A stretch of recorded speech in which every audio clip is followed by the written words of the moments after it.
Meus cumprimentos a todos aqueles que me dão tanto gosto de assistirem a esta exposição, seja ao vivo, seja posteriormente. Em particular, a minha saudação e igualmente os meus melhores agradecimentos à Arpen do Estado de Goiás, de modo específico ao seu presidente, o prezado Dr. Bruno Quintiliano Silva Vieira, igualmente a minha estimada amiga Evelyn Tonioli Valente.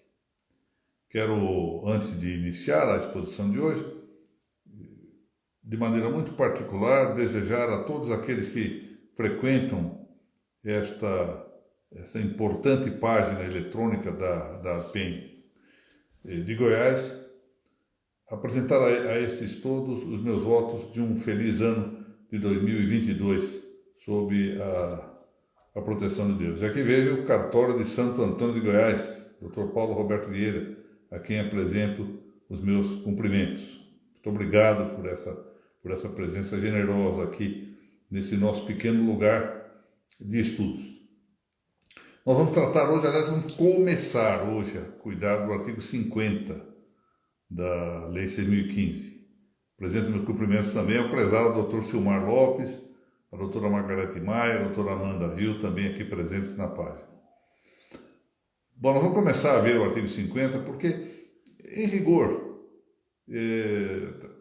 se nós formos tratar simplesmente como se encontra lançado no texto da lei, ou em comentários meramente quase que em forma de sinônimo do que está na lei, não vale muito a pena que nós façamos esta caminhada. Como os senhores sabem, já disse isso várias vezes, a ideia de fazer este caminhando pela Lei 6.015 nasceu de uma proposta, de uma idealização de uma registradora civil lá do estado do Ceará, da cidade de Trairi, lá nas beiras do rio Mundaí, ou Mundaú, acho que é Mundaú. A doutora Thaís Mortielli de Castelo Branco. E a pretensão era, e sempre foi, de nós irmos caminhando lentamente, revendo os dispositivos legais, verificando como esses dispositivos que nascem frequentemente lá no ano, um pouquinho antes do ano de 1973, quando houve a elaboração legislativa da Lei 6.015, como foram impostos e como eles, na prática, se realizaram. E voltar a atenção novamente para estes preceitos que, depois de tanto tempo, passado tanto tempo, 50 e tantos anos, desde a sua elaboração, merecem que nós novamente os revisitemos. Então, de modo que hoje eu não pretendo esgotar o artigo 50, porque é um artigo que apresenta alguns aspectos normalmente não considerados pelos muito bons doutrinadores que têm tratado da matéria. Não quero, no mínimo que seja, aqui diminuir a excelência daqueles que se dedicaram a examinar esse preceito do artigo 50 aqui na doutrina nacional, mas vamos nos deter aqui a umas novas perspectivas. Enfim, o papel da doutrina é, de quando em quando, avançar um pouquinho com outros temas. Bom, o texto que nós vamos hoje considerar é o do caput do artigo 50. Vamos ver se é possível, ao menos, dar o tratamento integral desse dispositivo. Tenho minhas dúvidas também, mas pelo menos a parte inicial dele será possível de tratarmos dentro do tempo que nós normalmente consagramos a essas nossas exposições.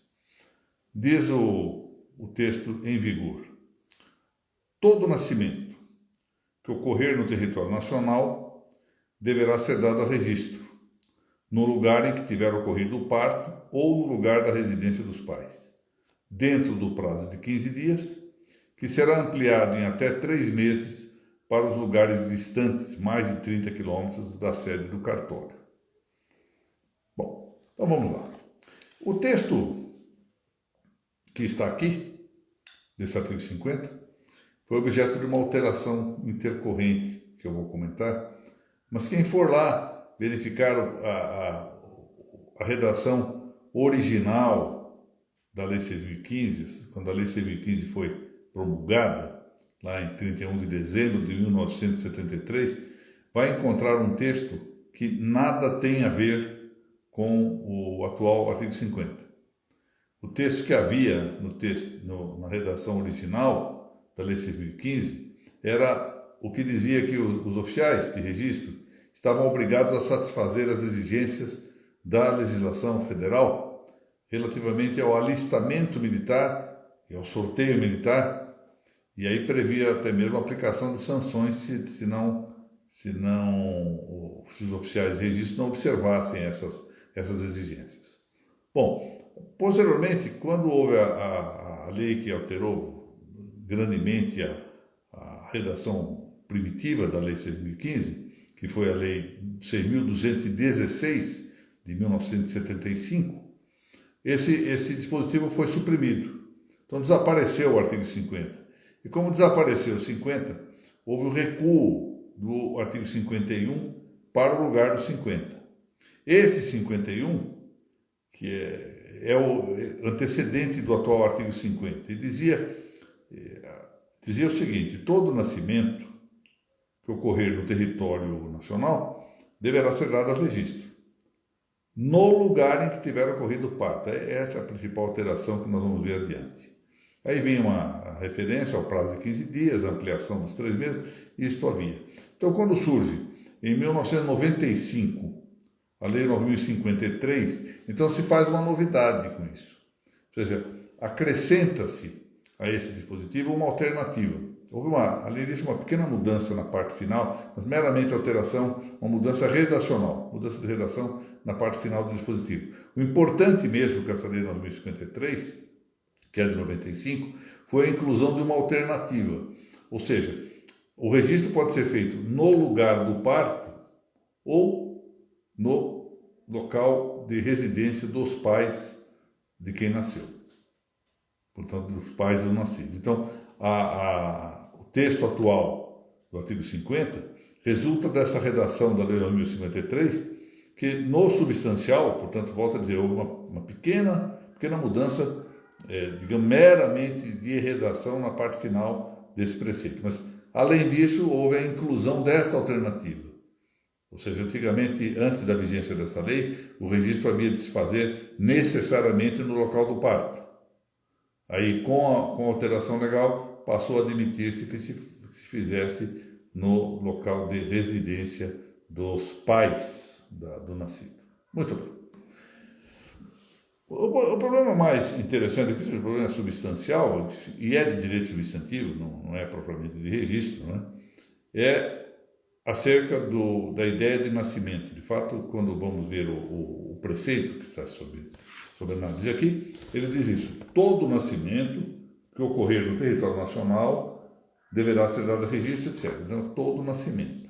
Bom, e vamos ver que é todo nascimento, não adianta, vamos ver esse ponto, ocorrido no território nacional. Mas por agora, nós devemos reforçar aqui a ideia de que esse registro público do nascimento, que está previsto no artigo 50 da nossa Lei de Registros Públicos, da Lei 6.015, vinha já indicado e tornou incidentalmente depois a referir-se com o novo Código Civil. Ou seja, já estava no antigo Código Civil e agora no novo Código Civil. O inciso 1º do artigo 9º do vigente Código Civil diz também que deve inscrever-se em registro público, entre outros atos, fatos e negócios jurídicos, os nascimentos, os casamentos e os óbitos. É isso que consta do inciso 1º do artigo 9º.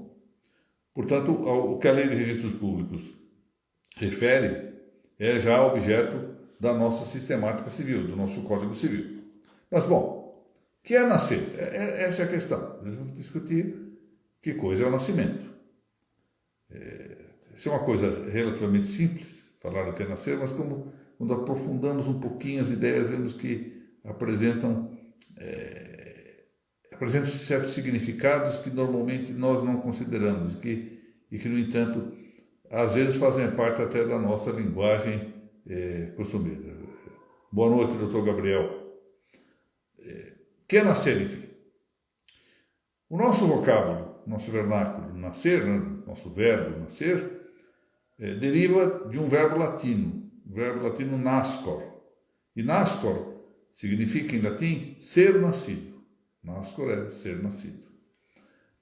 Embora, como eu disse há pouco, esse verbo comporte uma série de significados análogos, ou seja, que não é um significado próprio do termo nascer. Por exemplo, nós usamos nascer no sentido de ter princípio. Podemos dizer, esta casa nasceu desta fundação. Ou ter origem, ou seja, esse livro nasceu de uma ideia que me foi dada. Agora um exemplo aqui para nós, né? Esta série, Caminhando pela Lei 6.015, nasceu de um projeto da doutora Thaís Castelo Branco, ou seja, teve origem origem de nascer, é um significado analógico de nascer. Nascer é também resultar, derivar de. Ou então nós temos uma conhecida metáfora, que já é quase beirando a ideia de um equívoco, vamos falar. Quando dizemos assim, fulano não nasceu ontem, querendo dizer que fulano é esperto, fulano não é ingênuo, não é inocente, etc. etc. Então, são usos que também correspondem à palavra nascer, ao verbo nascer, mas que não correspondem à ideia central, que é a ideia que está aqui nesse dispositivo do artigo 50. O que corresponde a esta ideia é o conceito fundamental, que já vinha da sua origem também, de vir ao mundo. Nascer é vir ao mundo. Ótimo. Isso pareceria explicar muitíssimo bem. Nascer é vir ao mundo. Quando eu estou agora, em breve, se Deus permitir, nasce o meu quarto neto, e eu posso, em vez de dizer o José vai nascer em março, se Deus permitir, eu digo não, o José virá ao mundo. Sentido, portanto, de vir ao mundo tem esta impressão inicial de estar referido a esse contexto. Vir ao mundo significa nascer de maneira extrauterina. E aqui, é claro que esse é o sentido mais usual. Quando nós usamos a expressão jurídica de nascimento, nascer, quando comentamos o artigo 50, ou comentamos o artigo 2º do Código Civil, o que nós temos presente aqui é exatamente essa ideia de nascer. Nascer, nesse sentido mais usual, mais corriqueiro, é ser nascido com vida no mundo visível. E note, ser nascido com vida no mundo visível, embora nós também usemos a palavra nascer, como sabemos, para o nascido morto, o natimorto. Mas normalmente a ideia, quando dizemos fulano nasceu, não precisamos completar nascer com vida, porque já está embutida na linguagem comum. Na linguagem usual é isso, nascer é nascer com vida. Ou seja, nascer com vida no mundo visível. Em relação ao homem, portanto, é vir ao mundo extrauterino, ou seja, fora do útero materno. E este é exatamente o sentido que se recolhe do artigo 2º do nosso Código Civil, que dirá que a personalidade civil da pessoa começa do nascimento com vida. Embora a lei diga que põe a salvo, como deve ser mesmo, os direitos do nascitur, daquele que está por nascer, ou seja, que está para vir ao mundo extrauterino. Mas isto, insista-se muito nesse ponto, não impede que a própria Lei 6.015 preveja o registro dos natimortos, ou seja, os nascidos sem vida, conforme nós vemos no inciso 5º do artigo 35 da Lei 6.015. Todavia, vamos pensar um pouquinho mais e, sobretudo, recolher coisas que são escritas por outras pessoas e que nós compreendemos perfeitamente quando lemos, embora não seja o uso corriqueiro da palavra entre nós.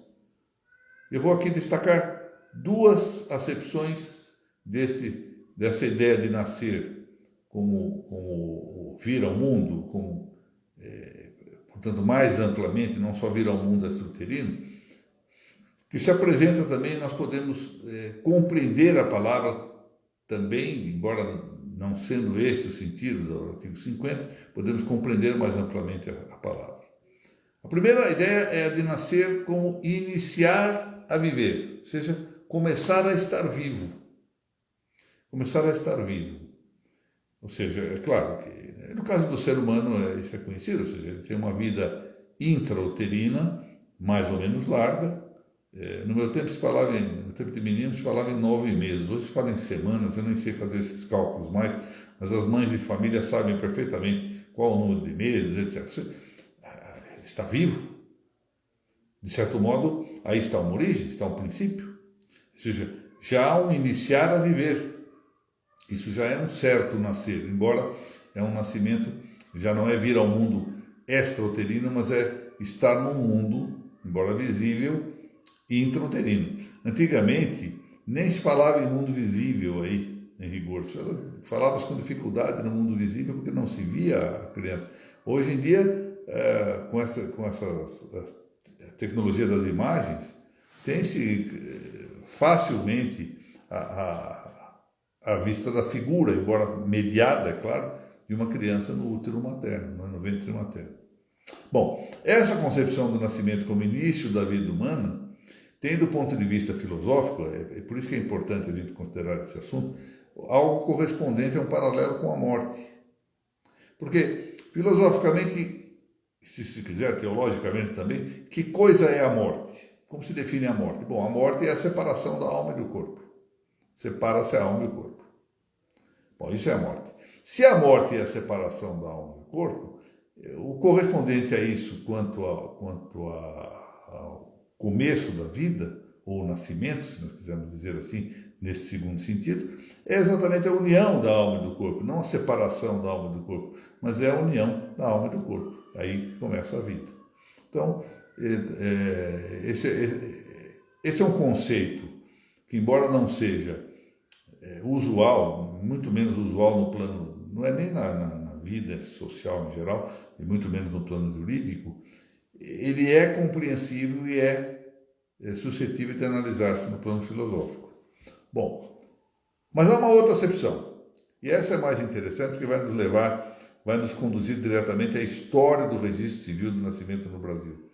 E essa outra concepção, ou outra acepção, do nascer como vir ao mundo, diz respeito a um plano teológico e é própria do cristianismo, porque é a ideia do nascer espiritual, de começar a ter a vida espiritual, que se dá por meio de um sacramento do cristianismo, que é o batismo, o primeiro dos sacramentos, dos 7 sacramentos na doutrina cristã, é exatamente o batismo. Pelo batismo se inicia a vida espiritual da pessoa.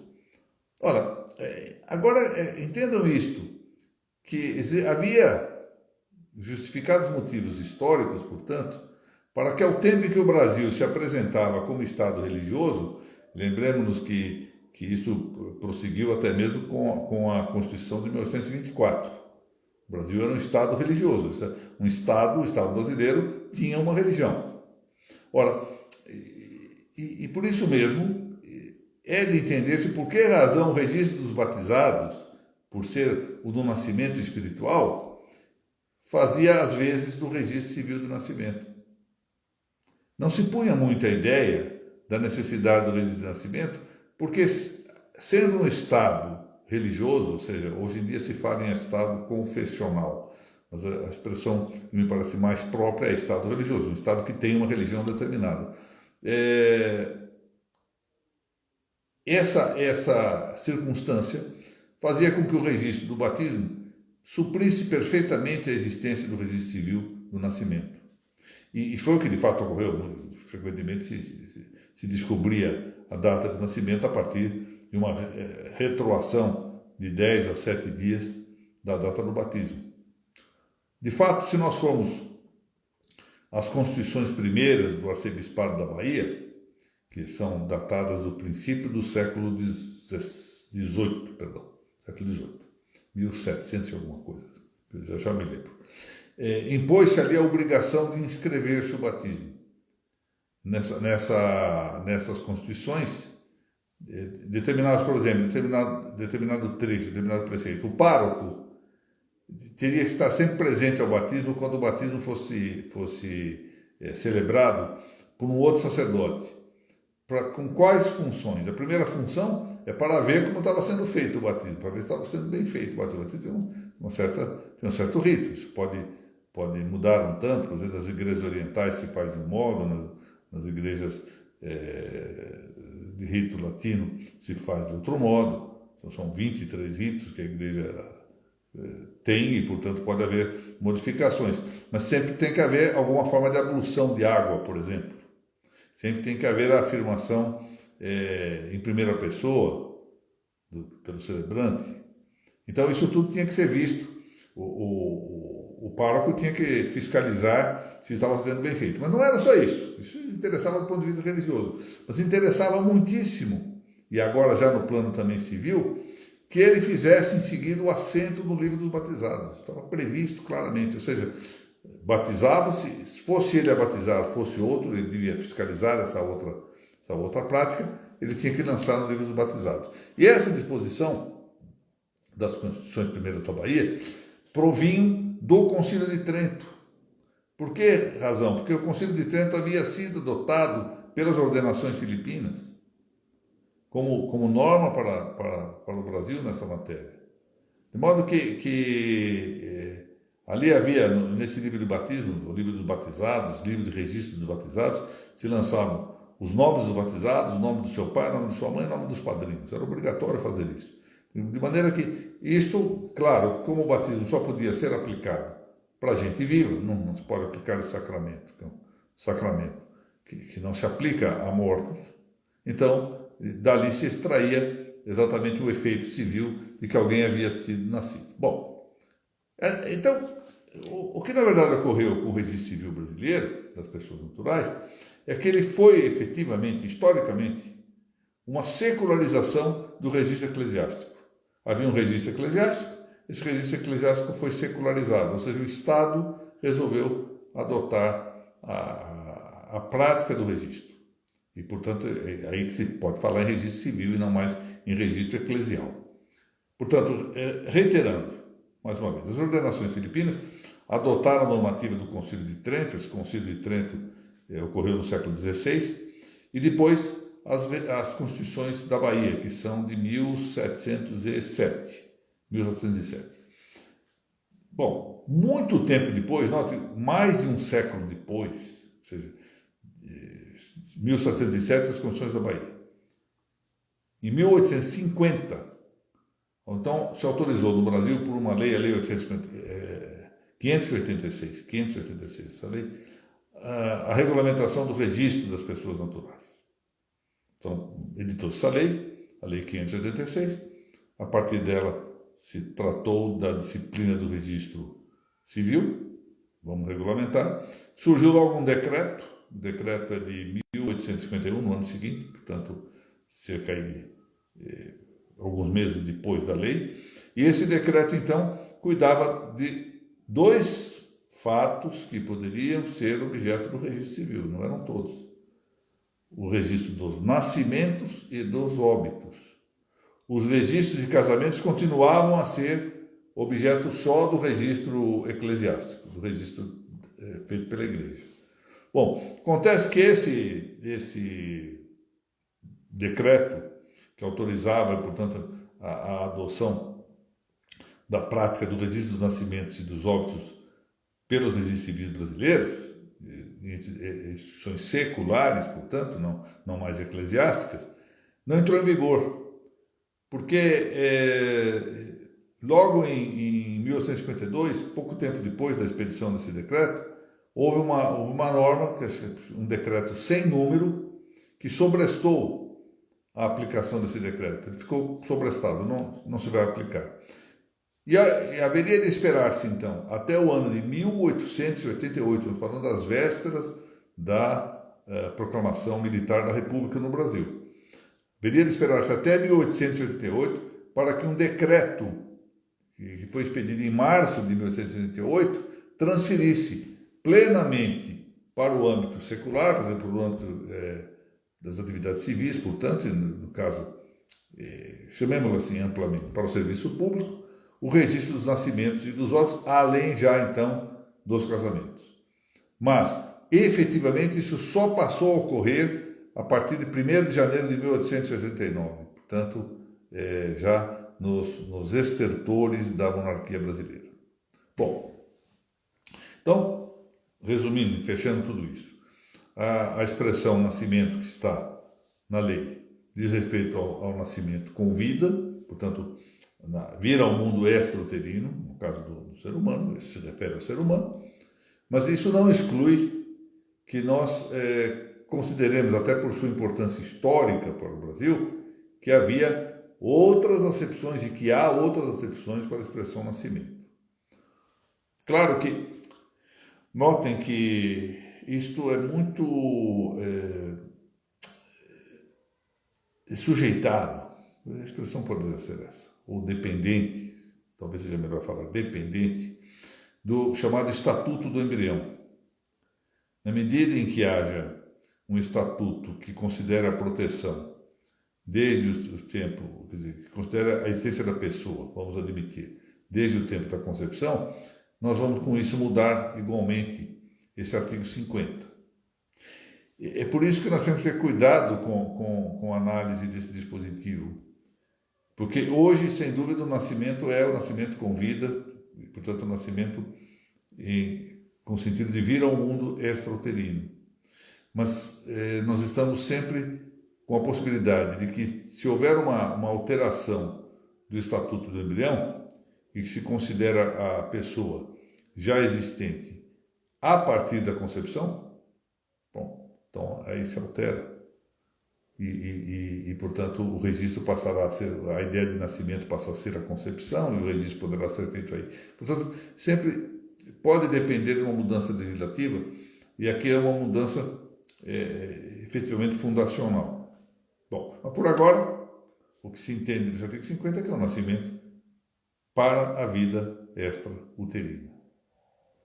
Bom, mas o artigo também se refere apenas aos nascidos no território nacional. É a segunda parte, todo nascimento que ocorrer no território nacional. Bom, isso não quer dizer que os nascidos em território estrangeiro tenham sido desconhecidos. A própria lei, no artigo 32, que nós já tivemos a oportunidade de ver aqui, de examinar aqui, trata deste assunto. A expressão território nacional entende-se aqui amplamente, ou seja, compreende não só o domínio terrestre do Estado brasileiro, solo e subsolo, com suas delimitações, com suas demarcações, os limites em que se exerce a soberania política nacional, mas também, além do domínio terrestre, seus domínios marítimo, lacustre, sobre os lagos, domínio aéreo e até as chamadas extensões territoriais, quais sejam aquelas que dizem respeito aos navios e às aeronaves. De maneira que o nascimento, por exemplo, em embarcação que esteja navegando por águas territoriais brasileiras ou em nossa plataforma continental, bem como o nascimento nos navios e aeronaves brasileiras, sejam mercantes, sejam de guerra, dizem-se nascimentos de brasileiros natos. Ou seja, dizem respeito a brasileiros natos. Nesse sentido, vejam lá o que dispõe o artigo 32 da Lei 6.015, que eu fiz breve referência há pouco, dizendo que os fatos que dizem respeito ao registro civil que ocorrerem a bordo dos navios de guerra e navios mercantes em viagem e no exército em campanha, serão imediatamente registrados e comunicados em tempo oportuno. Aí vem toda aquela coisa, cópia autêntica, etc, etc, etc. Bom, cabe, entretanto, observar uma coisa interessante a respeito do nascimento, dessa expressão de que todo nascimento que ocorrer no território nacional. Isso não é propriamente todo, não é propriamente todo. Embora a expressão território nacional seja muito expandida, o que aqui deve ser restringido é a ideia do todo nascimento. Há certos nascimentos que não embora sejam no território nacional, que não estão sujeitos a registro aqui no Brasil. São aqueles filhos que nascerem no Brasil de estrangeiros que estejam a serviço de seus países. Por quê? Porque eles não são tidos por brasileiros natos, por força do que dispõe o artigo 12 da Constituição Federal de 1988, que diz que são brasileiros natos, diz a lei, os nascidos aqui na República do Brasil, né, no território brasileiro, ainda que sejam de pais estrangeiros. Tá ótimo. Desde que estes pais não estejam a serviço de seu país. Então vejam que situação interessante que mais de um doutrinador já terá referido. Imaginemos aqui um diplomata suíço que esteja aqui no Brasil com a sua esposa, com a mulher, e tem ela um filho nascido aqui no Brasil. Não pode ser registrado no Brasil. Por quê? Porque esse diplomata está a serviço de seu país, a Suíça, no nosso exemplo, aqui no Brasil. Mas vamos imaginar uma outra situação. Um outro diplomata suíço, mas que é diplomata, suponham, na Colômbia, e resolve vir passar férias no Brasil. Vai encontrar outro diplomata suíço, seu colega de diplomacia da Suíça, aqui no Brasil, e vem com a mulher. E aqui nasce o seu filho. Como ele estava em férias, ou seja, ele não está a serviço do seu país aqui no Brasil, mas estava a serviço do seu país na Colômbia. Como a criança nasce no Brasil, ela é brasileira nata. Portanto, pode ser registrada aqui no Brasil. Bom, nós vamos então parar aqui a nossa exposição de hoje. Nós temos alguns temas ainda a referir. No lugar em que tiver ocorrido o parto. Vamos tratar rapidamente disso, porque há algumas tantas hipóteses. O lugar da residência dos pais. Questão do prazo de 15 dias e depois da ampliação para 3 meses. E essas disposições finais aqui estão muito sujeitas às análises concorrentes dos parágrafos, especialmente o parágrafo 1º e especialmente o parágrafo 1º, alguma coisa do parágrafo 5º também. Então deixaremos isso para a próxima nossa explanação, que deve ocorrer. Hoje é dia 12, 19, acho que, salvo engano, no dia 26 de janeiro, se Deus assim permitir. Eu quero renovar aqui a todos aqueles que se dispuseram a esta reunião e aqueles que vierem assistir a gravação desta nossa exposição, os meus votos de um feliz ano de 2022.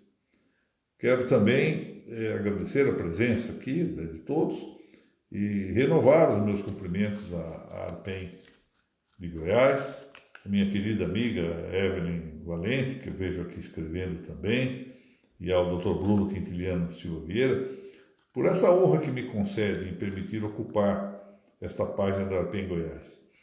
E sabem que cumprimento aqui a professora Isabela Bicalho Xavier, grande jurista paulista.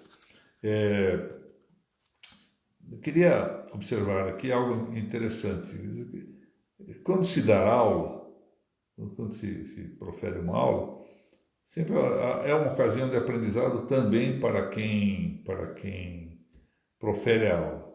Não só porque tem que preparar, há um trabalho de preparação, um trabalho de pesquisa, um trabalho de meditação sobre a aula, mas às vezes até dando a aula, pode-se dizer que quem está ministrando a aula aprende um tanto também. Então eu tenho que agradecer também por isso, essa oportunidade de rever esses dispositivos que talvez de outra forma não houvesse ocasião de eu revisitá-los. Então, muito bem, se Deus assim permitir, nos vemos no dia 26 de janeiro. Não a próxima quarta-feira, mas a outra quarta-feira lá na frente. Muito obrigado a todos e desejo-lhes uma Um bom final de semana.